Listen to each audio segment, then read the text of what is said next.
राम राम बहन भाइयों माताओं, ज्ञान कहानी 99 में आप सबका स्वागत है। श्रीमद् भागवत महापुराण प्रथम स्कंद का 15वां दिन आज हम सब मिलके सुनते हैं। 14वें दिन हमने सुना कि राजा परीक्षित के समय में कली का प्रवेश हो चुका है। वो कली को अपने नगर से बाहर करते हैं कि मेरे राज्य में मत घुसना, पर कली ने उनके पैर छुए तो जिसका पैर छूते हैं उसके परमाणु अपने शरीर के अंदर प्रविष्ट हो जाते हैं। पुण्यशाली व्यक्ति के गुण आते हैं और पवित्र आत्मा के भी गुण आते हैं। अपवित्र खुद हो जाता है, अपवित्र पैर चुचकारता है तो खुद के अपवित्र गुण उसके अंदर आ जाते हैं। जैसे ही कली ने राजा परीक्षित के पैर छुए तो उसके अपवित्र गुण राजा के अंदर परमाणु उसके शरीर में घुस गए। राजा कहते हैं मेरे राज्य से बाहर चले जा, मेरे राज्य में कोई स्थान नहीं है। पर उसके गुण तो राजा के अंदर आ चुके थे, राजा के सिर में उसका प्रस्थान हो चुका था। कली ने राजा से प्रार्थना की और कहा कि मैं कहाँ जा सकता हूँ। तो परीक्षित ने उसे 4 स्थानों में रहने की अनुमति दी। वे स्थान है धूत, मदिरा, नारी संग और हिंसा। इन 4 स्थानों में क्रमश असत्य, मद, आसक्ति और निर्दयता, ये 4 अधर्म होते हैं। जुए और सट्टे का धन जिसके घर में आता है वहाँ साथ साथ कली भी आ जाता है। जहाँ सट्टा वहाँ बट्टा, दाग, और ये बट्टा दाग जीवन में पक्की तरह लग जाता है। कई लोग ऐसे भी हैं जो जुए और सट्टे में कमाते हैं, फिर उस धन का दान करते हैं। वे मानते हैं चलो दान किया मेरी शुद्धि हो गई, परंतु ये सब व्यर्थ ही है, ये सब अनित्य का धन है। ऐसे धन के दान से कभी जीवन शुद्ध नहीं होता है। अधर्म का धन प्रभु को स्वीकार्य नहीं है। शास्त्र ने निषिद्ध भोज्य वस्तुएं जहाँ खाई जाती है, जहाँ जानबूझकर हिंसा की जाती है, वहाँ कली अवश्य रहता है। इन 4 स्थानों की प्राप्ति होने पर भी कली को संतोष न हुआ। उसने राजा से कहा कि 4 स्थान तो गंदे हैं, कोई अच्छा सा स्थान मुझे रहने को मिले तो ठीक है। तो परीक्षित ने उसे सरोवर में रहने की अनुमति दे दी।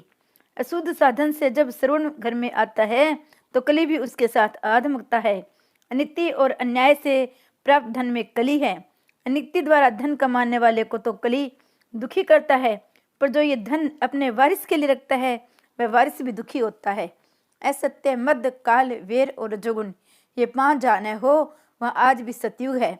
जिसके घर में नित्य प्रभु की सेवा और स्मरण होता है, जिसके घर में आचार विचार का पालन होता है, उसके घर में कली का प्रवेश कभी नहीं होता है। बेल के 3 पग परीक्षित ने फिर लगा दिए, अर्थात धर्म की फिर स्थापना की। कली ने सोचा राजा ने 5 स्थान रहने के लिए दिए हैं, अब कोई तकलीफ नहीं है, अब परीक्षित राजा के घर में भी कभी घुस जाएगा। एक दिन परीक्षित को जिज्ञासा हुई कि देखूं तो सही मेरे दादा ने मेरे लिए घर में क्या क्या रखे छोड़ा है। एक पेटी में से स्वर्ण मुकुट मिला। बिना कुछ सोचे ही राजा ने मुकुट उसको पहन लिया। ये मुकुट तो जरासंध का था। जरासंध के पुत्र ने सहदेव से मुकुट मांगा था कि मेरे पिता का मुकुट मुझे दे दो। मुकुट लौटाने को सहदेव की इच्छा न थी, फिर भीम जबरदस्ती ये मुकुट लाया था। सो ये धन अनित्य का धन उसके कमाने वाले को और बारिश को भी दुखी करता है। इसलिए उस मुकुट को पेटी में बंद करके रखा गया था। आज परीक्षित ने देखा तो उसे पहन लिया। वह मुकुट अधर्म से लाया गया था, इसलिए उसके द्वारा कली ने परीक्षित की बुद्धि में प्रवेश कर लिया। इस मुकुट को पहनकर परीक्षित राजा वन में शिकार करने गए। यहाँ एकदा शब्द का प्रयोग किया गया है। राजा वैसे तो कभी शिकार करने के लिए जाते नहीं थे, किंतु आज गए हैं। अनेकों जीवों की हत्या की। मध्यांकाल होने पर राजा को भूख और प्यास आने लगी। उन्होंने एक ऋषि के आश्रम में प्रवेश किया। सम्यक ऋषि समाधि में लीन थे। कोई संत जब ध्यान में बैठे हो वह मत जाना, यदि जाना पड़े तो प्रणाम करके लौट आओ, उसमें लौकिक बात न छेड़ो। प्रभु के साथ एक होने की इच्छा संत की होती है, लौकिक बातें उनके तप ध्यान भजन में बांधारू बनेगी। परीक्षित ने सोचा इस देश का मैं राजा हूँ, फिर भी ऋषि मेरा स्वागत क्यों करते नहीं है। शायद स्वागत न करने का नाटक ही वे कर रहे हैं। राजा की बुद्धि में कली ने प्रवेश कर लिया था। अतः सम्यक ऋषि की सेवा करने की अपेक्षा राजा ऋषि से सेवा की अपेक्षा कर रहे हैं। उन्हें दुर्बुद्धि ने आ घेरा। उन्होंने एक मरा हुआ सांप सम्यक ऋषि के गले में पहना दिया। उन्होंने तब ऋषि का अपमान किया। अन्य को अपमानित करने वाला स्वयं अपना ही अपमान करता है। अन्य को छलने वाला खुद अपने को ही छलता है, क्योंकि सभी में आत्मा तो एक ही है। राजा ने सम्यक ऋषि के गले में तो मरा हुआ सांप पहनाया, किंतु ऐसा करके उन्होंने अपने गले में तो मानव जीवित सांप भी पहन लिया। सर्प काल का स्वरूप है। सर्प साक्षात काल का स्वरूप है। सभी इंद्रिय वृत्तियों को अंतर्मुख करके प्रभु में स्थिर हुआ ज्ञानी जीव ही सम्यक ऋषि है।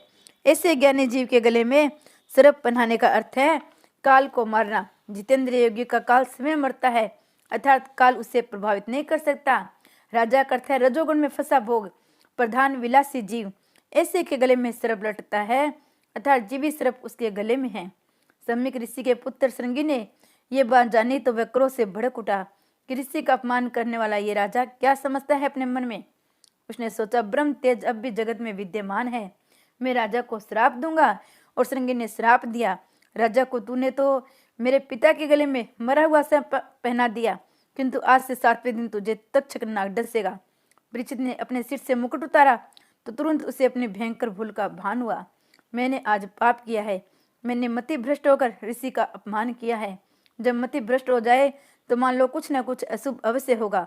पाप हो जाए तो उसका विचार करके अपने शरीर को सजा दो। भोजन करने से पहले सोच लो कि मेरे हाथों से कुछ पाप तो नहीं हो गया न। जिस दिन पाप हुआ हो उस दिन अनशन करो, तो फिर कभी पाप नहीं होगा। धन्य है परीक्षित राजा, उसने जीवन में एक बार ही पाप किया था, किंतु पाप हो जाने के कारण उसने पानी तक नहीं पिया। ऋषि कुमार द्वारा दिए गए श्राप की बात सुनकर उसने सोचा अच्छा हुआ मुझे मेरे पाप की सजा मिल गई। परीक्षित सोचते हैं मैं संसार के विशेष सुखों में फंस गया था, अतः मुझे सावधान करने के लिए प्रभु ने मुझ पर कृपा की है। मुझे अगर श्राप न मिला होता तो मैं भला कब वैराग्य धारण करता।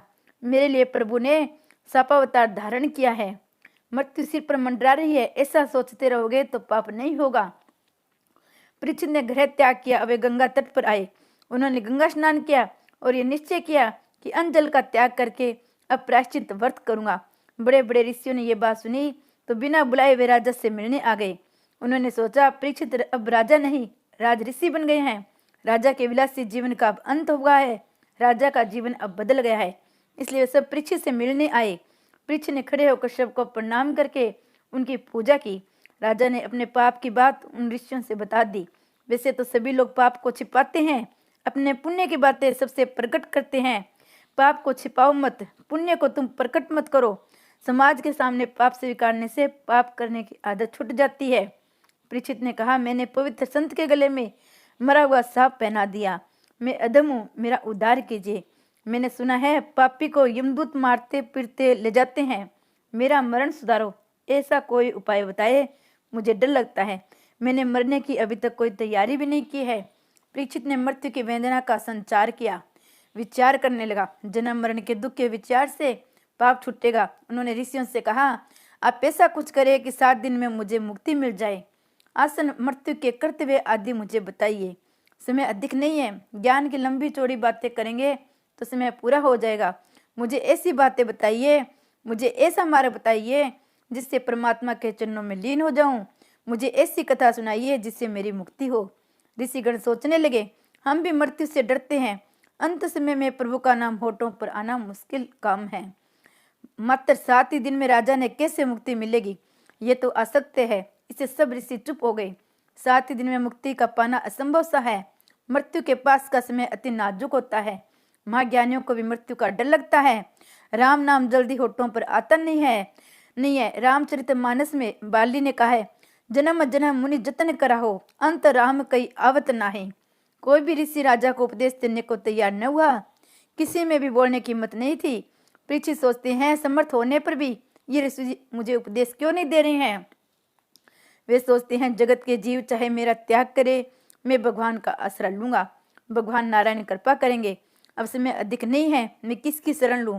मैं अपने परमात्मा की शरण लूं, वे तो मेरी उपेक्षा नहीं करेंगे। मैं पापी तो हूँ किंतु पांडववंशी हूँ, अब बिना ईश्वर के मेरा कोई नहीं है।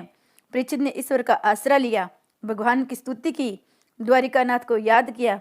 मैंने कोई सत्कर्म नहीं किया। ये ब्राह्मण मुझे उपदेश नहीं दे रहे हैं क्योंकि मैं अधम हूँ, जिसे परमात्मा ने जब माता के गर्भ में था तब ब्रह्मशास्त्र से मेरी रक्षा की थी, वे आज भी मेरी रक्षा अवश्य करेंगे। मैं पापी तो हूँ किंतु भगवान का हूँ, नाथ मैं आपका हूँ। हे द्वारिकानाथ मैं आपकी शरण में आया हूँ। आपने जब मेरा जन्म उजागर किया है तो मेरी मृत्यु भी उजागर कीजिए, मेरी मृत्यु को सुधारिए। परमात्मा ने सुखदेव जी को प्रेरणा दी कि वहां जाओ, शिष्य योग्य है। परीक्षित के जन्म को सुधारने के लिए द्वारकानाथ जी स्वयं आए थे, किंतु मुक्ति देने का अधिकार केवल शिव जी का है। इसलिए भगवान शिव जी से कहा सो भगवान शिव जी के अवतार सुखदेव जी वहां पधारे हैं। संहार का काम शिव जी का है, अतः परीक्षित की मृत्यु को सुधारने के लिए सुखदेव जी पधारे। सुखदेव जी दिगंबर हैं, वासना का वज्र छूट गया था। 16 वर्ष की अवस्था है, कमर पर न तो मेखला है न लंगोटी। आज अनुभव है, वक्षस्थल विशाल है, दृष्टि नासिका के अग्रभाग पर स्थित है, मुख पर बालों की लट बिखरी हुई है, वरण कृष्ण की भांति श्याम है, तेजस्वी भी है। सुखदेव जी पर बालक धूल उड़ा रहे हैं, नागा बाबा बाबा नागा बाबा चला। किंतु सुखदेव जी तो मानो ये सब कुछ जानते नहीं है, वर्ती ब्रह्माकार है। वे ब्रह्म चिंतन करते हुए देह से अभान हो रहे हैं। परमात्मा के ध्यान में जो देहभान बुलाता है, उसकी शरीर की देखभाल परमात्मा स्वयं करते हैं। सोचते हैं इस देह की जरूरत नहीं है, किंतु मुझे तो है। चारों ओर प्रकाश फैल गया। सूर्य नारायण तो कहीं धरती पर उतरे नहीं है ना। मुनि जान गए कि ये तो शंकर के अवतारी श्री सुखदेव जी पधारे हैं। सभा में सुखदेव जी पधारे। व्यास जी उससे सभा में थे। उन्होंने खड़े होकर सुखदेव जी का वंदन किया। सुखदेव जी का नाम सुनते ही व्यास जी भी भाव विभोर हो गए। सुखदेव जी के लिए प्रयुक्त विशेषण तो देखो, अनपेक्ष, निर्जला, भतुष्टु, अवधु, त्वेष। व्यास जी सोचते हैं भागवत का रहस्य सुखदेव जी जानते हैं, ये मैं नहीं जानता। कैसा निर्विकार है मेरा बेटा, भागवत कहेगा और मैं सुनूंगा। राजा के कल्याण के हेतु पधारे हुए सुखदेव जी श्रवण सिंहासन पर विराजे। परीक्षित ने आंखें खोली। मेरा उद्धार करने के लिए इन्हें प्रभु ने भेजा है, अन्यथा मुझ जैसे पापी और विलासी के यहाँ में नहीं आते। परीक्षित ने सुखदेव जी के चरणों में साष्टांग प्रणाम किया। परीक्षित ने अपना पाप उन्हें कह सुनाया। मैं अधम हूँ, मेरा उद्धार करो।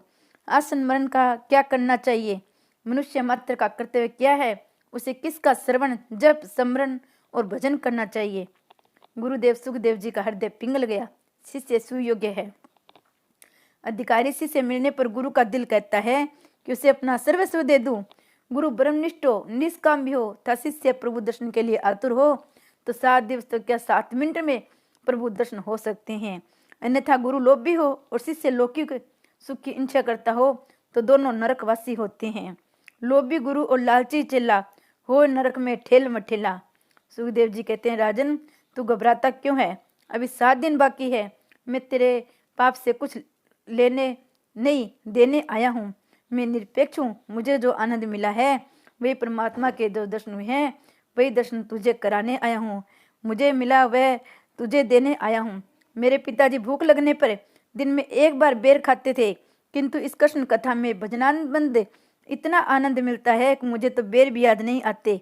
मेरे पिताजी वस्त्र पहनते थे, प्रभु चिंतन में मेरा वस्त्र कब और कहाँ छूट गया ये भी मुझे खबर नहीं है।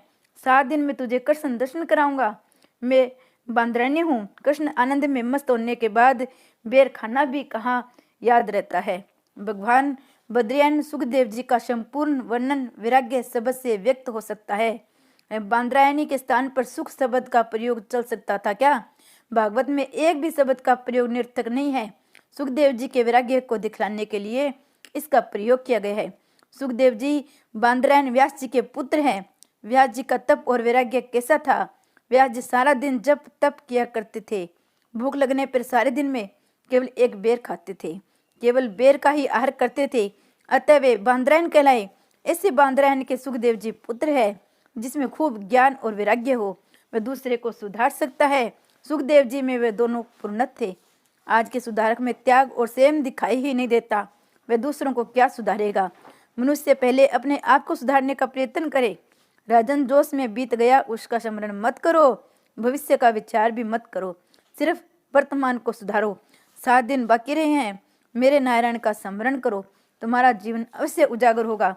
लौकिक रस के भोगी को प्रेम रस नहीं मिलता, भक्ति रस भी नहीं मिलता। जिसने काम का त्याग किया है वही रसिक है।